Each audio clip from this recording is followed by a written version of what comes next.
Bonjour, bienvenue sur ma chaîne. Je vous prends aujourd'hui le matin.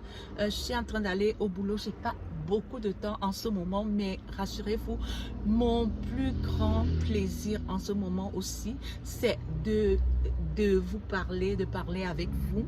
Voilà, je sais que vous aimez le level up, mais aujourd'hui, je vous entraîne vers une de mes journées typiques du mardi. Et voilà, ce matin-là, j'ai déjà cuisiné. J'ai voulu vous épargner cela. Voilà. Et là, je suis en train d'aller au travail. Je suis sur la route en fait. Et je commence par vous partager mon petit déjeuner. Voilà, j'ai pris ce yaourt Oléo, c'est mon yaourt préféré. En fait, je préfère celui à la grenade, le rouge Bordeaux là. Mais il n'y en avait pas, même celui rouge à la fraise, il n'y en avait pas. Et j'ai pris aussi un shawarma, c'est un peu, comment dire, un peu comme les sandwichs du kebab. Vous voyez un peu en les sandwichs qu'on fait dans les kebabs en France par exemple, c'est un peu ça. C'est de, comment dire, ici au Cameroun, ça se fait soit dans la croûte, voilà. Ça fait avec de la viande, du pain libanais et voilà, des légumes, des légumes et de la viande grillée. Voilà, c'est un peu ça. C'est comme ça que ça se fait. Voilà, je vais manger tout à l'heure là. Je vais vous épargner cela. Et puis, voilà, je profite aussi. Comment dire, faire monter une de mes perruques. Vous allez voir au Cameroun, il y a des filles qui ont des machines pour monter les perruques. Enfin, j'ai cette perruque-ci. Aïe, aïe, aïe, je sais qu'ils n'ont pas touché ça. C'est dans le véhicule depuis. Voilà, j'ai cette perruque-ci. C'est mèche-ci depuis, je crois, plus d'un an et demi.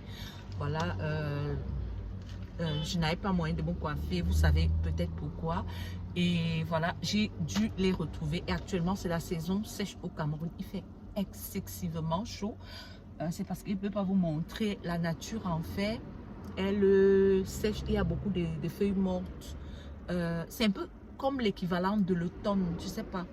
Voilà, en tout cas, nous autres Camerounais, les Camerounaises et les Africaines qui sont dans la chaîne comprennent un peu, mais celles qui sont de la diaspora et qui n'ont jamais été en Afrique, en fait, c'est un peu comme, vous voyez les feuilles tomber en automne là et c'est jaune. Sauf que ici, et en automne, il fait froid, sauf que ici, il fait chaud. Pas une chaleur séchante, mais c'est une chaleur, il y a un fond humide, mais c'est très très sec. Il fait très chaud, on peut même faire les 38, 39 degrés, voire même les 40 au nord du Cameroun. C'est vraiment la canicule. Et du coup, quand on a des perruques comme celle-ci, ça chauffe énormément, sauf si vous êtes dans un bureau et que le bureau est climatisé. Je vais vous mettre juste dans le contexte africain, camerounais, subsaharien en fait. Et voilà, comme ça, j'ai mis ça parce que c'est léger. En bas, c'est une perruque. Voilà. Et voilà. Et mes autres perruques, en fait, elles ont besoin d'un grand brushing. Voilà, elles ont besoin d'être lavées par des professionnels et brochées avec du matériel approprié parce que c'est du véritable cheveu humain. Indien, brésilien et autres, les autres. Et puis les cresses, ça pèse. Voilà la façon de faire les perruques des cresses ici au Cameroun. En fait, mes perruques des cresses datent un peu, mais celles qu'on fait ces jours-ci, je crois que dès que c'est possible, je vais prendre. Mais avant, là, c'était des filets vraiment lourds en bas et on mettait la toile en haut. Donc, c'était vraiment, ça pèse et c'est difficile de porter en saison sèche. Du coup, voilà, je partage avec vous cette perruque, c'est mèche. Voilà, c'est newborn free. Voilà, elle ne sort même plus. C'est une très très belle mèche. On a deux opportunités. Vous voyez, on a cette coiffure-ci et parce que c'est possible de la boucler. On a celle-ci qui est plus lisse, même si bon, la frange en ce moment, ça ne m'intéresse pas. Voilà, elle vient comme ça. Voilà, la fille qui la vendait cette perruque-ci sur le net. Elle vient comme ça, je crois c'est 3 niveaux comme ça de mèche. Voilà. Et 3 niveaux de mèche. Et voilà, on a la possibilité de boucler et c'est pas très long. Vous voyez, c'est là. Et ce sera vraiment bien pour la saison sèche. Et j'en ai 2. Donc, je vais vous emmener chez la monteuse de perruques. Vous allez voir. Et vous allez beaucoup me voir avec cette perruque pendant la saison sèche. Et aussi avec des tresses. Parce que ça permet de respirer. Parce que lorsque vous sortez du bureau, c'est terrible. Et à Yaoundé, les gens ne sont pas très climatiseurs parce que généralement, le climat est un peu plus doux, il fait beau en fait. Et voilà, après cela, voilà, je fais un tour au bureau, mais je vais travailler en fait. Je vais vous épargner cela. J'ai des contrats, des associations à faire. Et aussi, je crois, une descente sur le terrain. Je vais vous épargner cela, mais on doit partager, non? Voilà, et puis je voulais vous demander si je peux vous appeler mes authentiques. Parce que si je vous appelle mes beautés ou mes Nina, je ne sais pas comment vous pensez que je peux vous appeler. On peut s'appeler, hein, vous aussi, vous pouvez m'appeler comme ça. Mes Nina du Cameroun ou bien mes beautés exotiques, mes beautés comme avant ma chaîne s'appelait beauté exotique, ou alors mes authentiques, parce que voilà, j'ai une chaîne où on a à peine plus de 2000 et bientôt 3000 et voilà, parce que normalement nous devrons y être peut-être 10 ou 15 000, mais vous voyez, j'ai eu beaucoup de breaks, beaucoup de soucis entre temps, mais je reste avec vous. Et les plus fidèles là, je vois, avant nous étions 3100, je vois que parce que j'ai fait presque 6 mois, 8 mois, 6 à 8 mois sans être là. Beaucoup se sont désabonnés. Je sais pas, ils ont peut-être cru que j'étais plus là. Je sais pas, vous pensez quoi. Voilà, et voilà, celles qui restent là et qui viendront, je voudrais vous appeler mes authentiques parce que qu'il neige ou qu'il fasse froid, qu'il sèche ou alors quelle que soit la température, vous êtes là. Voilà, et je profite encore pour vous remercier. Je vous dis merci pour tous ces commentaires que vous apportez inbox. Je vous assure, même si j'ai seulement 200, bien sûr que parfois je fais 2000, 3000 vues, 1500, comme on a mon avant-dernière vidéo, je vous remercie. C'est aussi à cause des partages. Si vous voulez aussi que la chaîne grandisse, essayez de partager. Comment on partage? Vous pouvez partager avec vos contacts, vous pouvez partager dans les groupes Facebook, vous pouvez partager dans les groupes WhatsApp, vous pouvez partager avec quelqu'un qui s'intéresse à ce type de contenu. Voilà, vous savez, c'est très tendance de suivre YouTube. Je sais que les followers parfois ici au Cameroun ont du mal, surtout que c'est le mois de janvier, à acheter du crédit pour avoir des mégas, de la connexion. Ceux qui n'ont pas de wifi, voilà, je suis de tout cœur avec vous, mais je sais que quand vous revenez, il y a des commentaires en retard. Et puis par exemple, la 3e vidéo plus tôt là, il y a une semaine, elle avait 216 vues, mais je vois, nous sommes à plus de 400. Je vous dis merci. Voilà, et vous êtes toujours là. Il y a une petite communauté d'à peu près 300 qui sont là tout le temps. Je sais que beaucoup n'ont pas de crédit. Voilà, c'est ça. Voilà, et je crois que je vais déjeuner, je vais vous épargner cela. On ira faire les perruques. Voilà, et puis j'ai beaucoup aimé mon petit déjeuner d'hier, je vous mets là. Et puis le outfit, je sais que vous aimez ça. Et voilà, en termes de qu'est-ce que je peux faire comme level up 1 minute là. Est-ce que vous voulez que je vous parle de pourquoi il faut être quelqu'un d'assez énigmatique, quelqu'un de mystérieux, c'est-à-dire quelqu'un qui n'expose pas trop sa vie. Même si vous êtes dans les réseaux sociaux, vous devez avoir des limites. Voilà, parlons de ça 1 minute pendant que je mange. J'espère que ça ne vous dérange pas. Voilà, parlons de ça pendant 1 à 2 minutes. Voilà, il est important d'être quelqu'un d'assez secret, de rester toujours un mystère. Quand vous êtes très exposé, en fait, vous n'êtes plus, les gens n'ont plus envie de vous découvrir.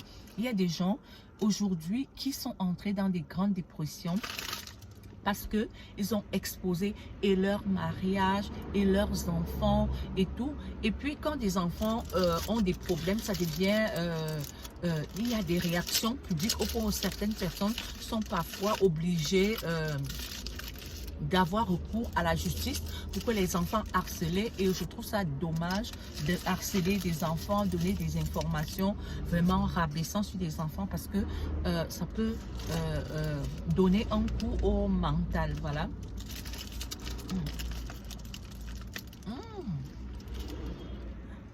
C'est bon. Vous voyez?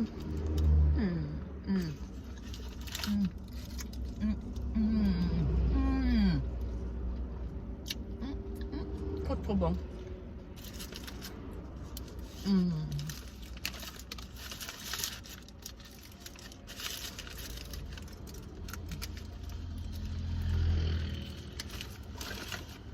Voilà. Il disait donc que il faut faire attention. Votre vie intime, là, votre vie amoureuse, vraiment, laissez juste transparaître. Ne laissez pas, ne dites pas, ne parlez pas trop de votre vie privée. N'exposez pas votre vie privée. Je vous fais une petite story time de à peine 30 secondes. J'ai connu une fille, disons, on était dans une association d'église. On était venu demander la main de sa petite soeur et la dot était imminente. Alors elle m'avait dit qu'elle voulait que je vienne, elle allait me montrer le tissu. Enfin, on s'attendait bien. Ça, c'était avant que je ne vienne dans mon quartier actuel, parce qu'avant, on louait quelque part un appartement et notre maison était en construction. Et puis, avant même notre maison en construction, on avait commencé par faire des petits trucs qui peuvent nous rapporter de l'argent avant d'avoir notre maison. Je vous assure, c'est une bonne stratégie. Et ce qu'on a mis qui pouvait être produit là, nous a beaucoup aidé aussi pour monter notre maison actuelle. Parce que comme je vous dis souvent, nous ne sommes pas riches, mais nous sommes des personnes très stratégiques qui essayons de rentabiliser le peu qu'on a. Voilà, c'est un peu ça. C'est pour ça que quand les gens viennent me dire, par exemple dans les commentaires, que je suis une privilégiée, moi je ris. D'abord, moi j'ai grandi, c'est vrai que mon père était un haut cadre d'administration, mais j'ai grandi dans un quartier populaire. J'étais pas à Bastos, dans un quartier vrai VIP. Mais c'est vrai que c'était un quartier à côté de la ville, près des infrastructures, et puis les mentalités étaient très très ouvertes. Voilà, c'était une parenthèse. Je reviens à ma story. Et je lui ai donc demandé, attends, ça fait 6 mois, tu m'as dit que ta petite soeur, elle se marie et tout, et qu'il y a derrière le tissu, que c'était le toqué porte et tout, et que le gars venait pour tout faire. Elle me dit que Nina, je te dis, on vit quelque chose dans notre quartier. Elle me dit que leur quartier, en fait, c'est le genre qu'il y a toujours une descente comme ça qui donne en haut. Et ça me cache, chaque fois qu'on venait faire le toqué port des filles dans le secteur là, en fait, quelques temps après, les relations se gâtaient.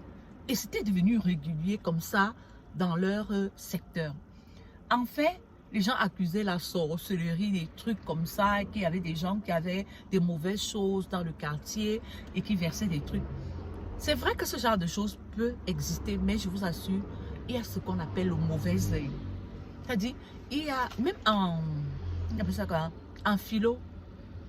philosophie, vous savez, on nous a parlé de la force de la pensée et de, on appelait ça comment on appelle ça, je vais mettre là, voilà, je vais mettre le mot là, je vais chercher sur le net, je vais mettre là, voilà. Parfois, vous exposez tellement votre vie, et c'est ça que certaines personnes appellent le mauvais œil. Parfois, vous exposez tellement votre vie que, à un moment, les pensées des gens influencent. Les pensées sont très très fortes, ça influence votre vie et autres. Et c'est pas de votre, comment dire, c'est pas parce que vous ne priez pas que ça va vous atteindre, mais tellement vous exposez qu'à un moment vous devenez des problèmes. Même le Seigneur ne veut pas qu'on expose, qu'on soit des gens vantards qui exposent tout et tout. Voilà. Et elle elle me dit que elle avait constaté ça depuis, et même avec ses grandes sœurs, parce qu'elle était la seule mariée de sa famille. Je ne dis pas que mariée, c'est un grade ou tout ça. Je parle d'une situation bien précise, dans un contexte bien précis. Elle me dit qu'elle avait déjà remarqué ça avec les filles du quartier et tout. Ce qui fait que, quand il a fallu qu'on fasse son toqué pour... Elle a supplié sa maman que ça aille se passer chez sa marraine, qui n'habitait pas dans le quartier. Et entre-temps, comme elle vivait déjà maritalement avec son mari actuel, comment dire, elle a son mari, sa maman, son mari, et elle a parlé avec son mari et sa belle famille. Ils sont venus demander l'acte, parce que chez les bêtises, ça se fait. Si tu as, par exemple, tu travailles, tu veux profiter des... On appelle ça comment? Des avantages du fait de travailler. Tu peux venir voir ta belle famille, tu demandes l'acte et tu leur donnes un rendez-vous pour la dot. C'est comme ça qu'elle a fait son acte. Et comment dire, on a programmé sa dot. Son mari n'était même pas là, il était en mission. Et voilà, dit, oh, il y a quelqu'un qui est venu représenter. Et ça s'est fait, comment dire, ils sont allés faire ça dans leur village. C'est comme ça qu'elle est. Est-ce que toutes les filles dans le secteur là, il a fallu que certaines filles déménagent pour avoir, comment dire, du succès. Et puis, c'était comme ça, même des filles, tu vois une fille, elle est enceinte, la grossesse disparaît. Genre, fausse couche tout le temps. Les gens, les fausses couches des enfants dans le quartier, sont les enfants brillants deviennent des fumeurs de Ndepa. Vous voyez de quoi je vais dire, parce que YouTube ne veut pas. Le manga, le cure. Donc, les gars deviennent des fumeurs de ça. Et puis, tu vois une petite fille qui évolue, là, elle évolue. Un temps, elle ne brille plus. Ça devient comme la waka du quartier et tout et tout. Enfin, c'est une parenthèse. C'est pour vous dire que soyez distraits avec vos enfants. Avec vos grossesses que vous exposez partout là. Avec votre vie intime. Vraiment. Et parfois, et priez aussi pour protéger vos énergies, vos étoiles, puis vos enfants, vos emplois, tout ce que vous avez dans la vie, vos business, vos activités, tout le temps plongez, comment dire, priez, quelle que soit votre spiritualité. Si vous êtes chrétien, plongez cela dans comme moi, dans le précieux sang de Jésus-Christ. Recouvrez-vous de la lumière du feu et du feu de l'Esprit Saint. Et voilà, ça va vous aider. Voilà, on y va. J'ai trop parlé. Je vais profiter pour marcher, manger en route. Et je vous mets mon outfit là. Pardon. Et puis on va aller chez la femme qui monte les perruques. Et puis je vais essayer ma perruque. Et vous allez voir, vous allez me dire ce que vous en pensez. Voilà, si c'est la première fois que vous arrivez, vous me voyez, que vous arrivez sur ma chaîne. Je suis Nina du Cameroun. J'aimais depuis un super pays de l'Afrique centrale. C'est le Cameroun. Je fais dans tout ce qui est lifestyle africain. Je suis une maman africaine. Je partage avec vous ma vie de maman africaine qui vit au Cameroun. Même si je suis une habitante du monde, si vous voulez être baignée ou découvrir cette ambiance africaine là, vous êtes au bon endroit. Si vous n'êtes pas encore abonné, regardez plus bas, vous allez voir abonner. Abonnez-vous et n'oubliez pas de cliquer sur la cloche de notification pour qu'à chaque fois que je publie, voilà, vous soyez au courant de cela. Je vais reprendre la route et je vais manger, voilà.